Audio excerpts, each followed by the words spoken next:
Hey guys, how's it going? Today, I'm going to be featuring the Albemarle, the Tier 7 British heavy cruiser. Now, I think the Albemarle is probably one of the most underrated ships in the game. Now, obviously, this ship does have some glaring weaknesses, mainly in the size of the citadel.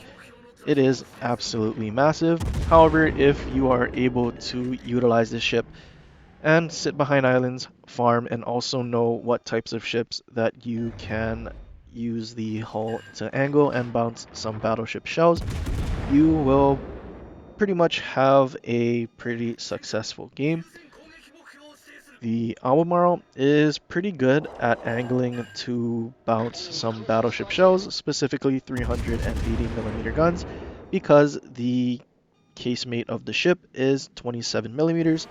Only the very bow and stern are 25mm, which can be overmatched by 380mm.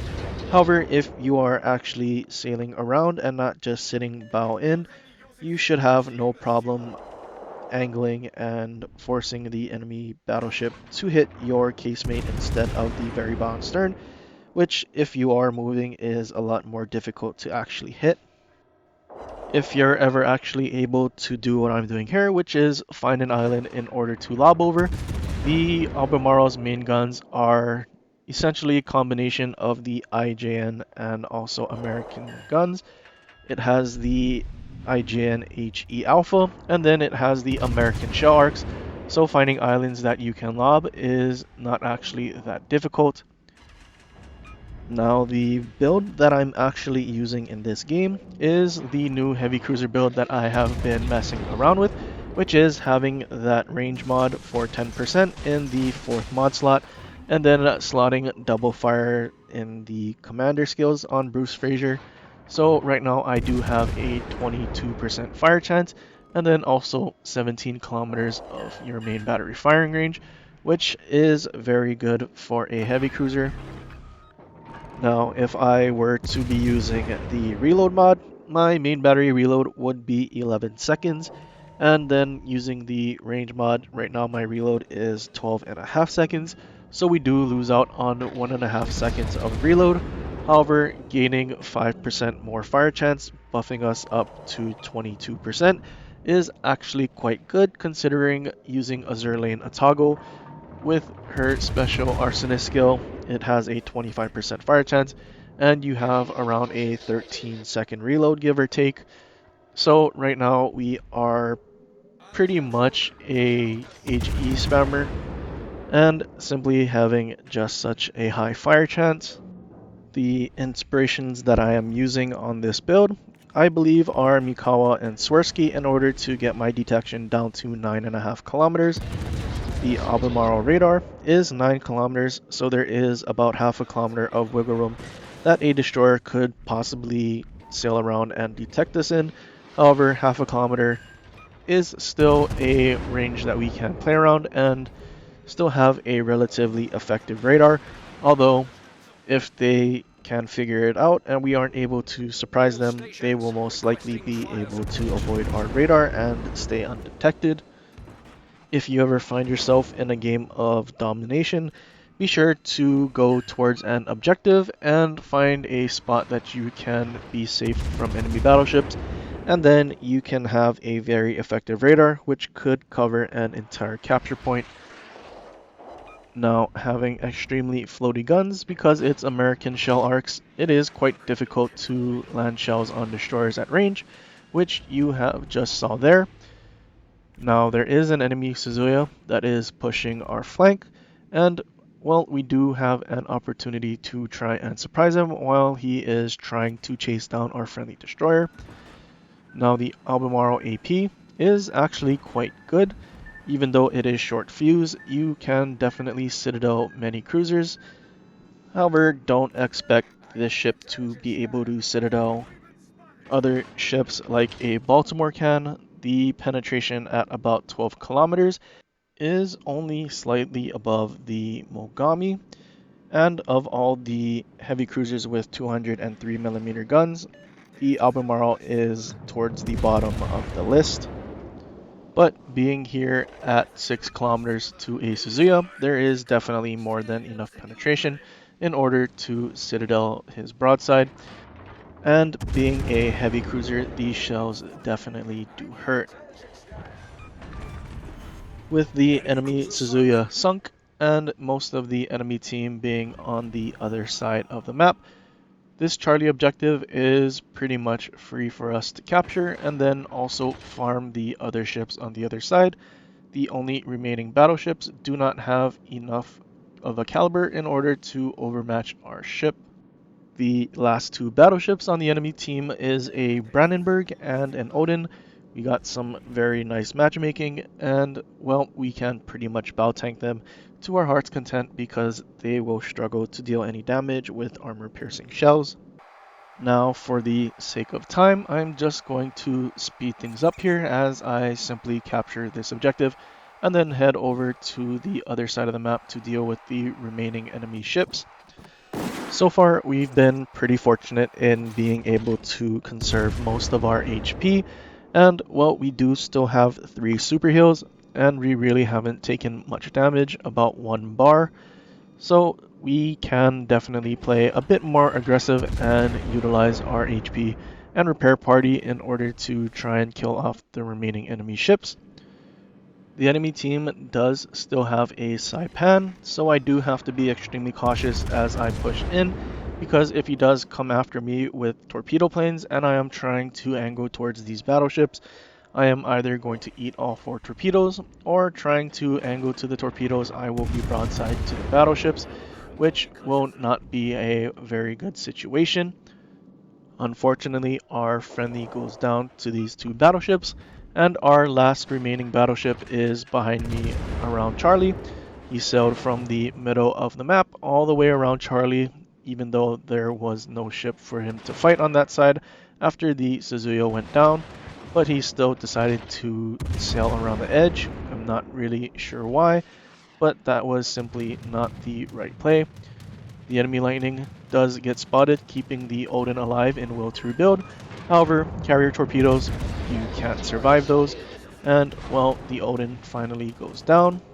I take a pot shot at the lightning just to try and kill him off, because it's always good to permanently remove some of a destroyer's HP.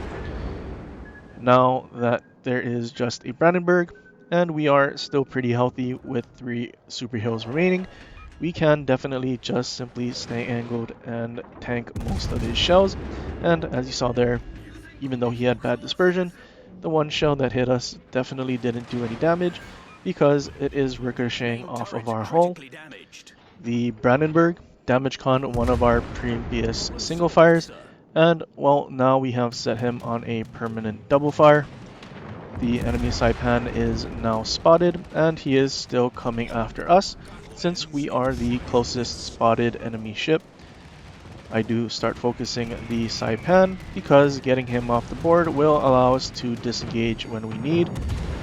Unfortunately, he does get some good bomb dispersion, and does chunk us for quite a bit of our HP, but we simply pop our super heal, and well, we are pretty much healing back up to about 80% of our HP. We are still on a double fire, but these British super heals on these cruisers are absolutely fantastic, especially when it comes to repairing fire damage, because fire damage is 100% healable. The enemy Brandenburg goes behind the island, the enemy lightning is spotted in Alpha, and now all we really can shoot at is the enemy Saipan, and we do want to try and kill him off as quickly as possible.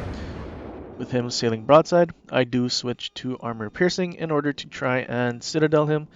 I think there is still enough penetration at this range to citadel him. However, we are actually overpetting him right now. He is starting to turn out to try and run away, but we simply cannot let that happen. He is on a double fire from our friendly destroyer that's been chasing him and shooting at him the whole time, and he is either going to burn down or die to our next salvo. He does go down to our friendly Hayate, and now there is this Brandenburg who is pushing through the other side of this island. Now all I really need to do is simply reverse, and the Albemarle actually has some fairly decent torpedo angles, and having the 2x2 launch, I can simply force the Brandenburg to either stop and have to dodge multiple torpedoes at different intervals, or he will simply eat all of them. Now I keep launching my torpedoes in a straight line at the edge of the island, just in case he does decide to slow down because he is expecting torpedoes. However, he just simply keeps sailing in a straight line and actually angles out a bit. So we are only going to land one torpedo, which was the initial one that was meant to hit him as soon as he came around the corner. The remaining three, unfortunately, I wasn't expecting him to simply sail in a straight line, so those do end up missing. I turn my ship to launch the other side of my torpedoes, and well, as long as I stay bow in, if the Brandenburg continues to shoot armor piercing, he will simply not really be able to do any sort of effective damage. The Brandenburg's torpedoes that I was expecting do finally show up, and now that he is 7.5 kilometers away, his torpedoes will not be able to reach us. And, well, the torps get spotted as soon as they're launched by our friendly carrier, and now the Brandenburg really has no chance to survive and also kill us off before we kill him. We set him on another fire, and we also destroy his other torp tube just to add insult to injury, and the Brandenburg goes down, and now all that's left is the enemy lightning. Our friendly CV, who has been going after these battleships, has not spotted the enemy lightning since he has entered the cap, and now it's been captured for about a minute, so I'm expecting the lightning to be going after our friendly carrier since we are not spotted. There's not a lot of time left on the clock, and all I can really do is just keep sailing north in order to help our friendly carrier defend himself against the destroyer that's most likely YOLOing him. He does launch a squadron of bombers, and as I predicted, the enemy destroyer does get spotted trying to get him in the corner since he simply just reversed to the back instead of actually autopiloting his ship away. I am always baffled when I see this from a carrier player when they simply reverse to the back of the map instead of using an automated tool. They just simply plot a point on the large map and then their ship sails to that point. If I ever see this at the beginning of a match, I am pretty much already preparing myself to have to do a lot more because, well, I can't actually rely on an intelligent CV player because their best idea is to reverse to the back so they don't get spotted.